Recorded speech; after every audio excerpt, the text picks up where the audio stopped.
You want to fight the giant when we veterans of so many wars, none of us dare to confront the man, the giant? David says, look, look. He's so enthusiastic. Man, what an opportunity I have. I know I can do the job. Saul says, go and look after your father's sheep. He said, no, no, no, no. You don't know, man. I can slay the giant. I can do it. So Saul offers David his sword and his shield. Young David says, look, I have never used it in my life before. And perhaps the sword is too heavy for him to carry. Now, David had to be there. What was he doing there? You see, if the battle was taking place here where the Good Hope Center is, and our little David was 5 kilometers away, we would have never heard of David. David had to be there on the scene. He had to be there. So, when he refuses the sword and the shield, David says, look, I'm going to use my sling. So what? A toy? You want to fight a giant with a toy? But he has seen the opportunity. This huge giant, slow, cumbersome. You know, a man who's a giant is abnormal. He's not even steady on his feet. And David saw the opportunity. So eventually Saul gives him permission, says, go, if you want to commit suicide, go. So David walks down the hill. At the stream, he picks up a few pebbles, small stones, and he puts one in his pouch, and he swings to gain momentum, the old-fashioned sling, because they didn't discover rubber those days. There was no rubber then. It was a pouch with 2 strings attached to it. He swung, and at the right moment, he let the one side go. And the missile, the stone, flew and hit Goliath on the forehead, cracked his skull. Goliath fell. Little David rushes up, takes his own sword and chops off his head. And there was consternation in the Palestinian camp. The giant is gone. The hope of his side lost first blow. So the Quran reminds us, it says, وَقَتَلَ دَاوُدُ جَالُوتَ, and David killed Goliath. وَآتَاهُ اللَّهُ الْمُلْكَ, and God gave him dominion, وَالْحِكْمَةَ, and wisdom, وَعَلَّمُهُ مِمَّا يَشَاءُ, and whatever else he willed. So the Jew says, David killed Goliath. The Christian says, David killed Goliath. The Muslim says, David killed Goliath. I am saying that poor Goliath was set up. Think of it. You see, the Goliath had to be there, David had to be there for this opportunity. If he was 5 kilometers away, history would never have known who David was. That man was set up. Who did the setting up? David? No. Saul? No. The Palestinians? No. Somebody did the setting up. Who? There is one above. He sets up. And from that angle, we say people are set up continually. Here is a picture. If you haven't received it yet, take one when you go, as you go out. His Holiness the Pope. His Holiness the Pope. Without any disrespect, look at the picture. He is playing hide and seek. Look, this picture, you must get it. You must keep it. He is playing hide and seek. I don't want to do what he is doing because you are all catching with the camera and the photos, and then you're going to show that Deedat is also playing hide and seek. But you get this picture. I showed this to a Christian missionary soon after its publication. A missionary was always at my meetings, the first man to come and ask me questions. I went to him and I showed him this. I showed him this picture and the caption. He said, where did you get the picture? Where did you get the picture? I said, look, this picture was done for me. He says, no. I said, this picture was specially taken for me. He says, no. So I'm asking him, you want a picture like this? He says, no. I said, look, I wanted it. I need this picture for my title of my pamphlet, His Holiness Playing Hide and Seek with the Muslims.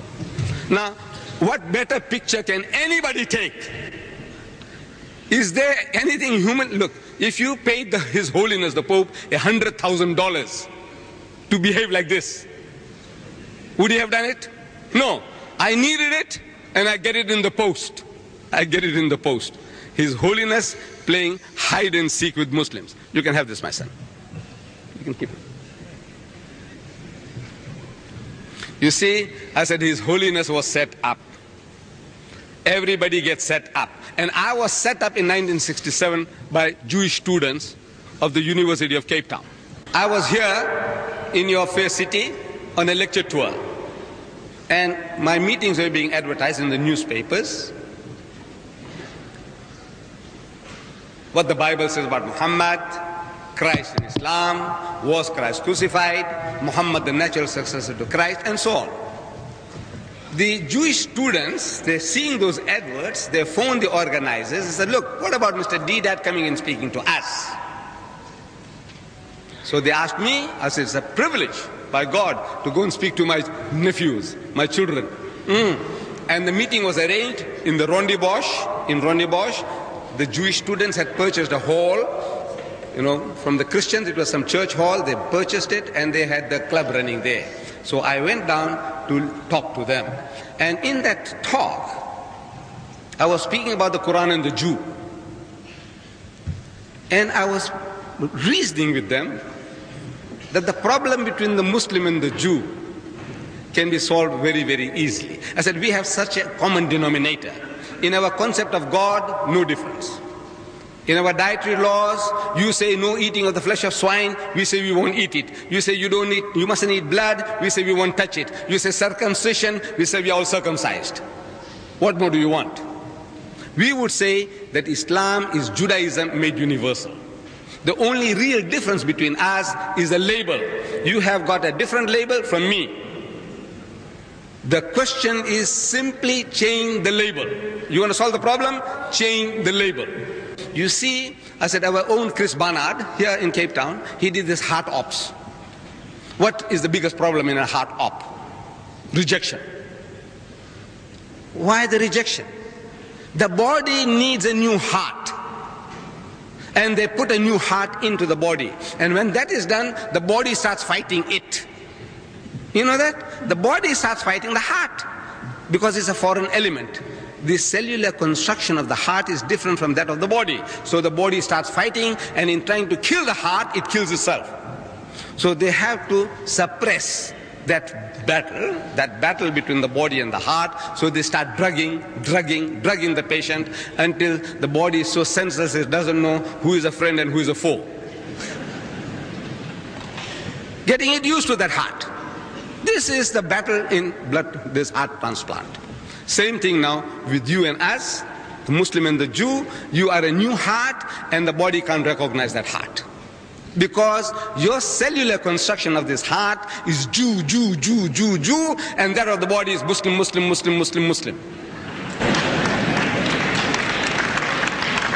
What you should do is change the label. So at question time, one young man, my nephew, young Jew, he said, why don't you change your label? I said, look, I don't mind changing my label. If I want to change my label, I said, the Jews, they put hurdles in my way. You know, and if I overcome all those hurdles, eventually if you convert me as a Jew, I'm still a third-grade Jew.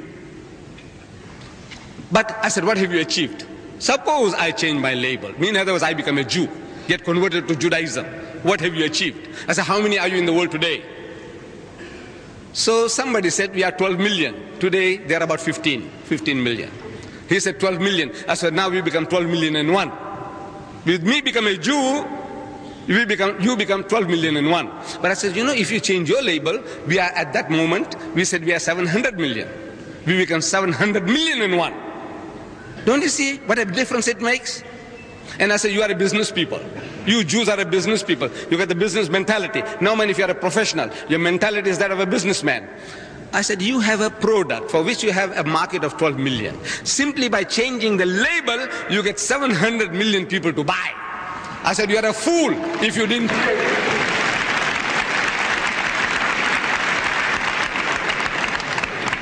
Let us become Muslims. What is the difference? By God, what is the difference? What is the real difference? There is really no difference, except we say, you are a Jew, I say I'm a Muslim, and